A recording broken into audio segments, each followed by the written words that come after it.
सरल है। एक सिक्का रखना है, थाली में पूजन धनतेरस से चालू करा, रूप 14 पर करी, रूप 14 से करी, दीपावली पर पूज लिया और मालूम पड़ा फिर आ गया गोवर्धन पूजन।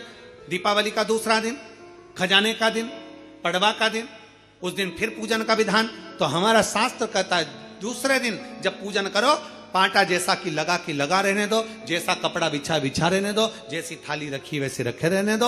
और गोवर्धन पूजन वाले दिन भगवान गोवर्धन नाथ जी का नाम लेकर माता लक्ष्मी का स्मरण कर कर फिर 2 दिए लगाना है। 2 दीप, अब की बार तेल का दीप नहीं आएगा, दोनों दिए घी के लगेंगे और दोनों ओर लगेंगे, लक्ष्मी जी के सीधे हाथ पर भी और उल्टे हाथ पर भी। घी का दिया लगा दो, अखंड नहीं लगेगा, थोड़ी देर के लिए लगाना है। और लगाकर उन्हीं दीप को लगाकर माता के पूजन कर लो। गोवर्धन पूजन वाले दिन, पड़वा के दिन जैसी पूजन रोज करी वैसी की वैसी चंदन, रोली, मोली, हल्दी जो भी है वो चढ़ाकर पूजन करो।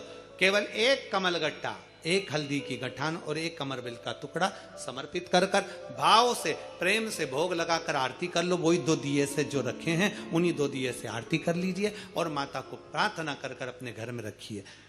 फिर माता का स्मरण कर कर झोली पसार कर प्रणाम करो, माँ तू कृपा करने वाली। ये सारी पूजन जितने दिन की कर रहे हो सब शाम के समय करिए, प्रदोष काल में शाम के। दीपावली पूजन का मुहूर्त देख लो, रात का हो तो रात का समय देखकर आराम से करो, पर बाकी की जितनी पूजन 4 दिन की सब प्रदोष काल में करो, सब प्रदोष काल। और माँ से प्रार्थना कर कर माता को नमन कर कर भाव से निवेदन कर। और मैंने तेरे ही भरोसे बाबा, तेरे ही भरोसे हवा बिच उड़ती जावांगी बाबा, डोर तो छड़ी नाम कटी जावांगी भोले मैं तेरी। जब हम दिल से बाबा का गुणगान करते हैं, आप दिल से उसको रिझा, जैसे 4 दिन की पूजन हुई गोवर्धन पूजन तक, 5वां दिन जब यम द्वितीया का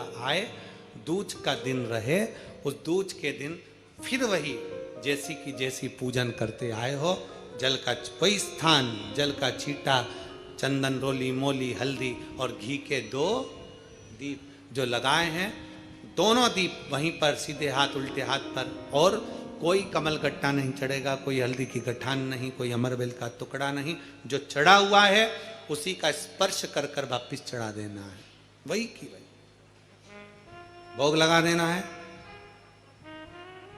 जो सिक्के तुमने रखे हैं उस सिक्के को हाथ में उठाना है, एक हल्दी की गठान, एक कमलगट्टा, एक अमरबेल का टुकड़ा, लाल वस्त्र में उसको बांध कर दिया साथ में लेकर, एक दीप वहीं लगा रहेगा, एक दीप साथ में लेकर जिस अलमारी में तिजोरी में आप रखने के लिए जाएं, उसी अलमारी तिजोरी के साइड में दीप को थोड़ी देर के लिए रखें। अपनी लाकर अलमारी खोलकर वो सिक्का जो पूजन करी है तुमने विराम के दिन की, 5वें दिन की, यम द्वितीया के दिन की, माता लक्ष्मी से प्रार्थना कर कर कुबेरेश्वर बाबा का नाम लेकर उसको अलमारी में तिजोरी में रख दो। जो दिया लगाया है उससे वहीं उसकी आरती उतार कर वापिस उस दिए को अपने रसोई घर में ले जाकर रख दीजिए। और दूसरा जो दिया भगवान के पास लगा हुआ है उसको लगे रहना। कोई दिया अखंड नहीं है, 2, 5 मिनट, 10 मिनट जितनी देर वो जले उतनी देर जले। माता को प्रणाम करो, कुल देवता को प्रणाम करो, अपने घर के पूर्वजों को नमन कर कर, झोली पसार कर प्रणाम कर कर कहना, बाबा हमने 5 दिन की, हे कुबेरेश्वर बाबा हमने 5 दिन की कुबेर लक्ष्मी पूजन करी है, ऐसा भंडार भरना बाबा कि तेरी कृपा हो और हमारे घर में सुख समृद्धि वैभव हो। ऐसी 5 दिवसीय पूजन है। शिव महापुराण के अनुसार लक्ष्मी पूजन के महत्व लक्ष्मी